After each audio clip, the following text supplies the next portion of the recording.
Hello students, welcome back to my channel. Myself Deepali Shah and you are watching Deepali Ma'am science classes. तो आज मैं आप लोगों को क्लास 9 के चैप्टर 6 जो कि आपका टिश्यू है, इस चैप्टर के बारे में आपको बताने वाली हूँ। तो हम लोग स्टार्ट करते हैं। और जिसने भी सब्सक्राइब नहीं करा है तो स्टूडेंट्स आप लोग सब्सक्राइब कर लो, आपको बहुत सारे और भी वीडियोस जो है वो आगे मिलने वाले हैं। तो जिसने भी सब्सक्राइब नहीं करा है वो सब्सक्राइब करो, और जिसको भी वीडियो पसंद आती है वो लाइक करना मत भूलना, ठीक है। आप लोग लाइक दबा देना, ठीक है, थम्स अप, ओके। तो देखो हम लोग स्टार्ट करते हैं टिश्यूज़, जो कि एक बहुत ही इम्पॉर्टेंट चैप्टर है। जैसे कि सेल चैप्टर जो है मैंने ऑलरेडी बता रखा है आप लोगों की कि सेल जो है वो क्या है, उसके फंक्शंस के बारे में, उसके स्ट्रक्चर्स के बारे में आपको सारी चीज़ें जो है वो डिटेल में बताई है मैंने। तो जिसने वो वीडियो नहीं देखा आप वो वीडियो जाके देख सकते हो, ठीक है, सेल के बारे में। तो हम लोग यहाँ पे टिश्यूज़ के बारे में बात करने वाले हैं। ये टिश्यूज़ है क्या एक्चुअली में, ठीक है।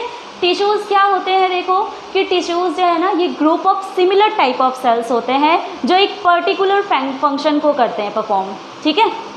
टिश्यूज़ क्या है, ये एक group of similar type of cells होते हैं जो एक ही फंक्शन को परफॉर्म करते हैं। जैसे एक ग्रुप है सेल्स का, तो वो जो फंक्शन करेगा ना वो एक ही फंक्शन को परफॉर्म करेगा, तो वो क्या होगा, टिश्यू कहलाता है, ठीक है। अब टिश्यूज़ जो है ना वो भी अलग अलग टाइप के होते हैं। प्लांट्स, जैसे हम लोगों ने अभी सेल वाले चैप्टर में देखा था ना कि जो सेल्स होते हैं, प्लांट सेल्स अलग होते हैं और एनिमल सेल्स अलग होते हैं, दोनों एक दूसरे से थोड़े बहुत डिफरेंट होते हैं। वैसे टिश्यूज़ जो है हमारे बॉडी का फंक्शन जो है वो अलग अलग होता है। प्लांट बॉडी का जो फंक्शन है उसका भी अलग होता है। तो इस तरह से उनके टिश्यूज़ भी क्या होंगे, एक दूसरे से डिफरेंट होंगे, है ना। तो टिश्यूज़ देखो क्या, इसको डेफिनेशन हम क्या करेंगे, क्या लिख सकते हैं, tissues the group of sales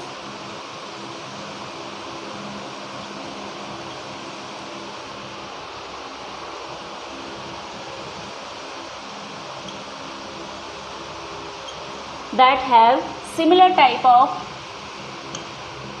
नहीं ऐसे भी लिख सकते हैं हम, the group of similar type of cells that perform,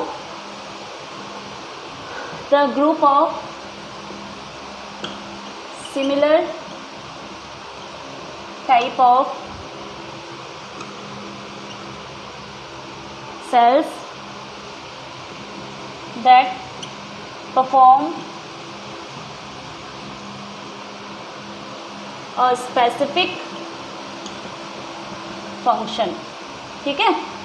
तो ये क्या होते हैं, टिश्यूज़ होते हैं, ठीक है। The group of similar type of cells that perform a specific function, जो एक ही टाइप के फंक्शन को परफॉर्म करते हैं। और ये ग्रुप ऑफ सेल्स होंगे वो सिमिलर टाइप के होते हैं, ठीक है। तो ये टिश्यूज़ होते हैं। अब देखो हम लोग यहाँ पे प्लांट टिश्यूज़ और एनिमल टिश्यूज़ दोनों के बारे में ही पढ़ने वाले हैं, ठीक है। प्लांट टिश्यूज़, तो हम लोग स्टार्ट करेंगे प्लांट टिश्यूज़ से, ठीक है। प्लांट टिश्यूज़, यहाँ पे मैं आपको एक फ्लो चार्ट बताती हूँ, इसके थ्रू पहले आप लोग समझो, फिर इसको आपको मैं आगे डिटेल में बताऊँगी, ओके। प्लांट टिश्यूज़ जो होंगे वो कितने तरह के होते हैं, ये 2 तरह के होते हैं, ठीक है। फर्स्ट जो है वो क्या हो जाएगा, meristematic tissue, meristematic tissues, okay. Second क्या हो जाएगा, परमानेंट टिश्यूज़, ओके। क्या है, मेरिस्टेमेटिक टिश्यूज़, और सेकंड क्या है, परमानेंट टिश्यूज़। देखो मेरिस्टेमेटिक टिश्यूज़ जो हैं उसके भी टाइप से आगे जाके, ये जो मेरिस्टेमेटिक टिश्यूज़ होते हैं ना, पहले मैं आपको बता दूं कि मेरिस्टेमेटिक टिश्यूज़ एक्चुअली में होते क्या हैं। मेरिस्टेमेटिक टिश्यूज़ जो है वो जो ग्रोइंग, जब कोई भी प्लांट का कोई पार्ट जहाँ पे ग्रोइंग पार्ट होता है ना, वहाँ पे ये मेरिस्टेमेटिक टिश्यूज़ पाए जाते हैं। तो इसको भी मैं बता रही हूँ, इसके टाइप्स क्या है। पहले इसके 3 टाइप्स के भी 3 तरह से इसको क्लासीफाई किया गया है। फर्स्ट क्या है, एपिकल मेरिस्टेम, ठीक है। नेक्स्ट क्या हो जाएगा, इंटरकैलरी मेरिस्टेम, और थर्ड हो जाएगा, एपिकल हो गया और इंटरकैलरी हो गया, अब हो जाएगा लैटरल मेरिस्टेम, ठीक है। ये 3 तरह के हैं। ये मैं आपको ड्रॉ करने के साथ बताऊंगी कि ये तीनों क्या हैं और इनके तीनों के फंक्शंस क्या हैं। ठीक है। तो आपको जो है इसमें भी आपको जैसे सेल वाले चैप्टर में आपने स्ट्रक्चर और फंक्शन के बारे में पढ़ा था ना, वैसे ही हमें इस चैप्टर में भी जो टिश्यूज़ के बारे में देखेंगे उसमें भी उसके स्ट्रक्चर और फंक्शन के बारे में पढ़ने वाले हैं। ओके, देखो परमानेंट टिश्यूज़ अब क्या है। परमानेंट टिश्यूज़ जो होते हैं ये भी कितने तरह के होते हैं। फर्स्ट जो है ये 2 तरह के होते हैं, इसको 2 तरह से क्लासीफाई किया गया है। एक होता है simple permanent tissue, simple permanent tissue, और दूसरा क्या है कॉम्प्लेक्स परमानेंट टिश्यू।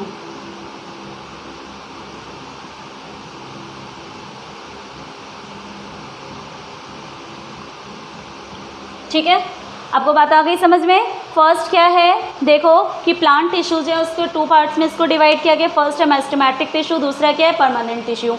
ओके, इसके बाद मेरिस्टेमेटिक टिश्यू जो है उसको भी 3 तरह से क्लासीफाई किया गया है। फर्स्ट है एपिकल मेरिस्टेम, इसके बाद इंटरकैलरी, इसके बाद लैटरल मेरिस्टेम। ठीक है, ये मेरिस्टेम का ये सारे पार्ट्स हो गए। बट यहाँ पे परमानेंट टिश्यूज़ जो है ना उसके सारे पार्ट्स नहीं हुए हैं, तो इसको मैं इरेज करके आपको आगे बता रही हूँ ऊपर। ठीक है, यहाँ पे आप समझ लो परमानेंट टिश्यू क्या है, 2 पार्ट्स हैं इसके। एक सिंपल परमानेंट टिश्यू होता है, दूसरा क्या होता है कॉम्प्लेक्स परमानेंट टिश्यू होता है। देखो क्या है इसमें, यहाँ मैं इरेज करके आपको बता रही हूँ।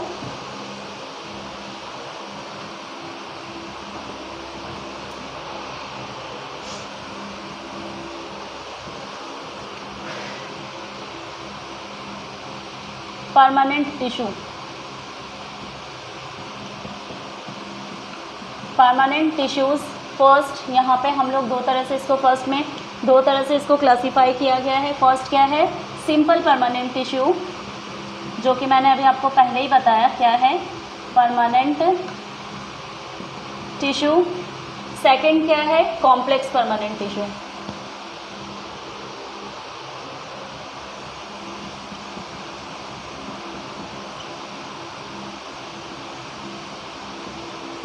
ओके, अब उसको किस बेस पे क्लासीफाई किया गया है, देखो कि सिंपल परमानेंट टिश्यूज़ जो है ना ये भी आगे जाके 3 पार्ट में डिवाइड हो गया। फर्स्ट क्या है, फर्स्ट है इसका पैरेन्काइमा, नेक्स्ट है आपका कॉलिनकाइमा, और है स्क्लेरेन्काइमा।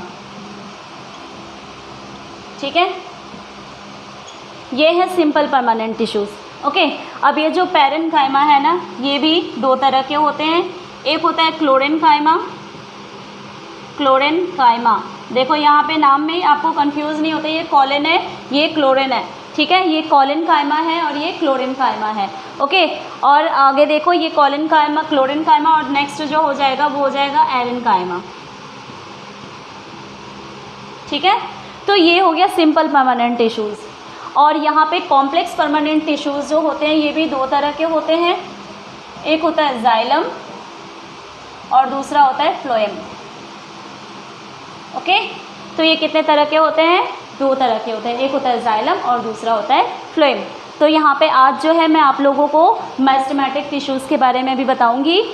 ठीक है, इसके बाद आगे का हम लोग टॉपिक देखेंगे। तो यहाँ तक आपको ये फ्लो चार्ट समझ में आ गया ना कि कहाँ पे कौन सा किस तरह से ये टिश्यूज़ जो होते हैं प्लांट टिश्यूज़ वो कितने टाइप के होते हैं, वो किस तरह से क्लासीफाई किया गया है। तो अभी हम लोग देखेंगे मेरिस्टेमेटिक टिश्यूज़ के बारे में। ओके, तो सबसे पहले मैं यहाँ पे आपको ड्रॉ कर देती हूँ, जो एक उसके थ्रू आपको समझने में बहुत ईजी हो जाएगा। ठीक है, जैसे मान लो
ध्यान से देखो इस डायग्राम को।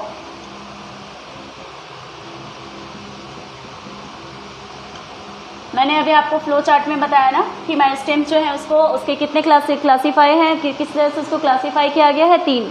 फर्स्ट क्या एपाइकल, दूसरा क्या इंटरकैलरी और थर्ड क्या है लैटरल। ठीक है, एपाइकल मेरिस्टेम क्या है, जो भी प्लांट का, ठीक है, प्लांट का जो भी पार्ट ग्रोइंग पार्ट होता है ना, जहाँ पे ग्रोइंग टिप होता है, जो एकदम ऊपर वाला एक्सिस पे होता है, जहाँ से ग्रोइंग स्टार्ट होती है, ठीक है, तो वहाँ पे जो है ना वो कौन सा मेरिस्टेम होता है, वहाँ पे एपाइकल मेरिस्टेम होता है। ठीक है, जो ग्रोइंग टिप है, चाहे वो स्टेम हो चाहे वो रूट्स हो, चाहे वो स्टेम हो चाहे वो रूट्स हो। ठीक है, ये नहीं कि स्टेम में ही सिर्फ, ये स्टेम में भी होगा और ये रूट में भी होगा, जहाँ पे ग्रोइंग टिप होता है तो वहाँ पे एपाइकल मेरिस्टेम होता है। ठीक है, जो मेरिस्टेम होते हैं ना वो लिविंग सेल्स होते हैं। ये जो है ना वो क्या करते हैं, जैसे ग्रोइंग टिप है, दैट मीन्स क्या होगा, सेल्स डिवाइड कर रहे होंगे। ठीक है, तो इसमें सेल्स जो होता है वो डिवाइड करते हैं, डिवीज़न होता रहता है। और ये एपाइकल मेरिस्टेम है जहाँ पे ग्रोइंग टिप होता है, ये टिप पे बेसिकली होता है। ठीक है, नेक्स्ट है इंटरकैलरी मेरिस्टेम। जो इंटरकैलरी मेरिस्टेम होता है ना वो नोड्स पे होते हैं, जहाँ से लीव्स जो ग्रो करते हैं। ठीक है, यहाँ से जैसे लीव्स ग्रो करते हैं तो ये इसके नोड्स में होते हैं, इंटरकैलरी मेरिस्टेम। ओके, और लैटरल मेरिस्टेम क्या होता है, जो उसके साइड वाले पोर्शन में होता है, जो कि प्लांट्स के विड्थ को बढ़ाता है, जो उसके गर्थ को इंक्रीज करता है। ठीक है, क्या करता है, लैटरल मेरिस्टेम जो है वो प्लांट के गर्थ को इंक्रीज करता है, उसके विड्थ को इंक्रीज करता है, and that type of meristem is known as lateral meristem. ठीक है, बात आई समझ में। एपिकल मेरिस्टेम, इंटरकैलरी मेरिस्टेम और लैटरल मेरिस्टेम, ये 3 तरह के मेरिस्टेम होते हैं। ठीक है, तो अब आपको मैं ये तो था इसका स्ट्रक्चर।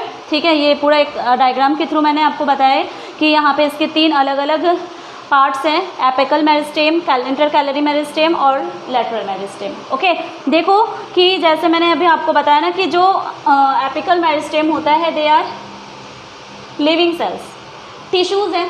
ठीक है, मेरिस्टेमेटिक टिश्यू, मेरिस्टेम जो है वो क्या एक टिश्यू है, तो इसमें सेल्स से ही बने हैं। तो सेल्स जो होते हैं ना वो बहुत ज़्यादा इसमें एक्टिव होते हैं। ठीक है, सेल्स क्या होते हैं, बहुत ज़्यादा एक्टिव होते हैं। इनके सेल्स जो होते हैं वो क्या होते हैं, लिविंग होते हैं, डेड नहीं होते हैं। डेड सेल्स के बारे में भी हम लोग पढ़ेंगे, लेकिन जो मेरिस्टेम होता है ना उसमें जो सेल्स होते हैं वो लिविंग सेल्स होते हैं। ओके, मैं आपको यहाँ पे बता देती हूँ, लिविंग सेल्स। ठीक है, दूसरा क्या हो जाएगा, इसके सेल्स जो होते हैं बहुत एक्टिव होते हैं, एक्टिव सेल्स होते हैं। थर्ड हो जाएगा आपका कि इसमें जो सेल वॉल होता है वो थिन होता है, सेल वॉल थिन होता है, पतली होती है बहुत। ठीक है, फोर्थ क्या हो जाएगा, इसमें प्रोमिनेंट न्यूक्लियाई प्रेजेंट होता है, प्रोमिनेंट न्यूक्लियाई। ठीक है, और इसमें जो वैक्यूल्स होते हैं बहुत कम होते हैं, that means lack of vacuoles. जैसे कि आपको वैक्यूल्स का पता होगा कि जो प्लांट सेल होता है उसमें बहुत बड़ा एक वैक्यूल पाया जाता है जो कि सेंटर में होता है और वो स्टोर करने का काम करता है। तो जैसे कि एक ग्रोइंग पार्ट होता है, तो जिस कारण से इसमें वैक्यूल्स जो होते हैं वो बहुत कम होते हैं, मतलब कि कमी होती है वैक्यूल्स की। तो ये इसके आपके सारे मेरिस्टेमेटिक टिश्यूज़ के ये आपके जो इनका स्ट्रक्चर है वो ऐसा होता है। ठीक है, ये तो इनके फंक्शन के बारे में भी मैंने आपको बताया कि कहाँ पे क्या होता है, इनका फंक्शन क्या होता है। ठीक है, तो आज जो है स्टूडेंट्स मैं आज सिर्फ आप लोगों को यहीं तक कराने वाली हूँ। आगे जो है मैं आपका नेक्स्ट वीडियो जो है जिसमें आपको परमानेंट टिश्यूज़ के बारे में बताया जाएगा। ठीक है, तो इसके लिए आप लोगों को वेट करना पड़ेगा। पहले आप लोग ये वीडियो देखो, इसके बाद सेकंड वीडियो बनेगा आपका। तो यहाँ तक जिसने भी वीडियो देखा है सबको मैनी थैंक्स। और वीडियो जो है आप लोग स्टार्टिंग से लेके लास्ट तक देखना, अदरवाइज़ आपको कुछ समझ में नहीं आएगा। ओके, इसीलिए वीडियो स्टार्ट जहाँ से करते हो वहाँ से लेके पूरा एंड तक देखो। छोटा सा वीडियो है, आपको बोरिंग भी नहीं लगेगा और बहुत ही इंटरेस्टिंग चैप्टर है ये। तो प्लीज़ वीडियो जो है वो पूरा देखा करो। ओके, नहीं तो कुछ भी क्लियर नहीं होने वाला है आपका। कुछ वही आधी चीज़ें समझोगे, आधी चीज़ें नहीं समझ पाओगे, फिर वही चीज़ आप अगर आप पेपर में लिख दोगे तो कुछ नहीं हो पाएगा, सारी गलत जाएगी। ठीक है, इसलिए वीडियो स्टार्टिंग से लेके लास्ट तक देखना। और सबको बहुत बहुत thanks and thanks for watching.